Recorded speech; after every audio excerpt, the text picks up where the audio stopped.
Hello friends, আজকের ভিডিওটা হচ্ছে আমার পহেলা বৈশাখের ঘোরাঘুরি নিয়ে। সকালে ঘুম থেকে উঠে রেডি হয়ে গেলাম, এই যে শাড়ি টাড়ি পরে একটু ঢং করে নিলাম।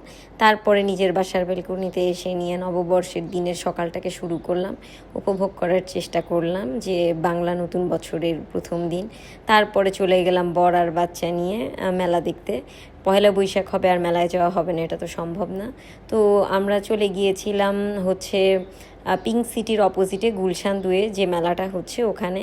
আমার কাছে সত্যি কথা বলতে এই মেলাটা অনেক কালারফুল লেগেছে, অনেক রকমের থিম দিয়ে নিয়ে সাজানো।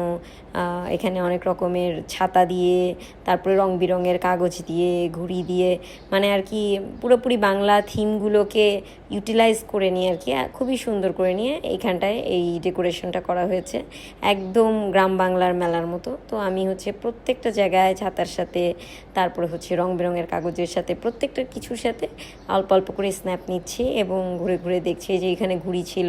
আমার কাছে এই জায়গাটাও অনেক সুন্দর লেগেছে। সো সব কিছুর সাথেই একটু একটু করে স্ন্যাপ নিয়ে নিলাম। এটা হচ্ছে মেলার বাইরের অংশ। এরপরে এখানে বাচ্চাদের জন্য কিছু প্লেগ্রাউন্ডের ব্যবস্থা করা হয়েছিল যাতে বাচ্চারা খেলতে পারে, যার মধ্যে ছিল নৌকা, নাগরদোলা, তারপর হচ্ছে বাচ্চাদের ট্রেন। তো আমার বাচ্চা আসলে অনেক গরমের কারণে এগুলোতে চড়তে পারেনি, আর এগুলোতে অনেক লম্বা লাইন ছিল। সো নাগরদোলাটায় চড়ার অনেক ইচ্ছে ছিল, বাট সম্ভব হয়নি। এরপরে আমরা চলে গেলাম মেলার ভিতরের মাঠে। এই যে এইটা হচ্ছে পুরা মেলার ভিতরের মাঠ, এবং এই যে চারিদিকে দেখা যাচ্ছে এই যে স্টলগুলোতে মেলা বসেছে। এখানে বিভিন্ন রকমের ডেকোরেশনের জিনিস, তারপরে হচ্ছে মেয়েদের অর্নামেন্টস, এবং বিশেষ করে খাবারের দোকান ছিল অনেক, যেহেতু গরমের মধ্যে মেলা। সো পানি জাতীয় ড্রিঙ্কস অনেক রকমের ছিল। এরপরে আমি মেলার ভিতরটা দেখে নিয়ে বাইরে চলে আসলাম, এবং এই যে এটা হচ্ছে এক্সিট পয়েন্টের সামনে আমি একটু স্ন্যাপ নিয়ে নিচ্ছিলাম। এরপরে মেলার বাইরে এসে নিয়ে আমরা হচ্ছে, যেহেতু ভাবলাম যে আমাদের দুপুর হয়ে গেছে, লাঞ্চ করা দরকার, তো আমরা একটা রেস্টুরেন্টে চলে গেলাম। রেস্টুরেন্টের নামটা ছিল রিডস, এবং এটা হচ্ছে মেলা থেকে সামান্য একটু সামনে গেলেই এই রেস্টুরেন্টটা, এবং রেস্টুরেন্টটা হচ্ছে 7th ফ্লোরে। তো আমরা চলে গেলাম। এখানে আমরা মূলত স্টেক অর্ডার দিয়েছিলাম, স্টেক অ্যান্ড রাইস, এবং একটা পাস্তা দিয়েছিলাম Italian. So Italian seafood pasta আর কি। তো আমরা ফুডের জন্য ওয়েট করছি, এবং ওয়েলকাম ড্রিঙ্কস নিয়ে, এই যে ওয়েলকাম ড্রিঙ্কস সার্ভ করা হয়েছে আমাদেরকে, তো আমরা ওয়েলকাম ড্রিঙ্কস খাচ্ছি। এরপরে আমি ভাবলাম যেহেতু রেস্টুরেন্টে এসেছি, তো আমি একটু রেস্টুরেন্টটার ফুল ভিউ নিয়ে একটু স্ন্যাপ নিই। এবং এই রেস্টুরেন্টটার ভিউটা আসলে অনেক সুন্দর ছিল, মানে ডেকোরেশনটা ওয়েল ডেকোরেটেড। তো বাইরে থেকে পুরা আর কি গুলশান 2 দেখা যায়, এবং বেশ ভালো লাগে কারণ পুরাটাই গ্লাস দেয়া। সো আমি একটু দাঁড়িয়ে এখান থেকে একটু স্ন্যাপ নিলাম, এবং পুরা শহরটাকে একটু উপভোগ করার চেষ্টা করলাম।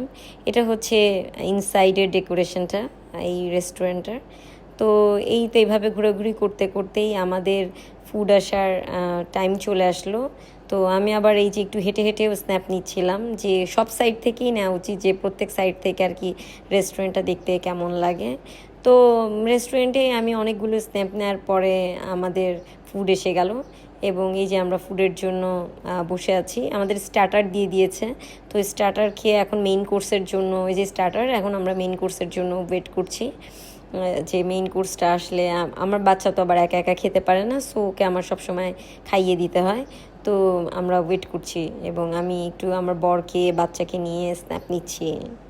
তো এই যে আমার ফুড চলে এসেছে, এখন আমি আমার ছেলেকে খাইয়ে দিব, কারণ ও এখনও ছোট, একা একা খেতে পারে না, ওকে খাইয়ে দিতে হয়। এবং মানে ও যাই হোক, ও মায়ের হাতে খায়, ও এখনও বড় হয় নাই।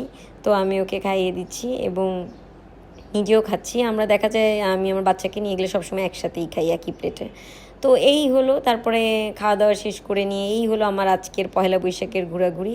তো আমার ব্লগগুলো সাধারণত থাকে ঘোরাঘুরি নিয়ে এবং শপিং নিয়ে। সো আজকেরটা ছিল ঘোরাঘুরি নিয়ে। পহেলা বৈশাখ সবার কেমন কাটলো জানাবেন। Thanks for watching.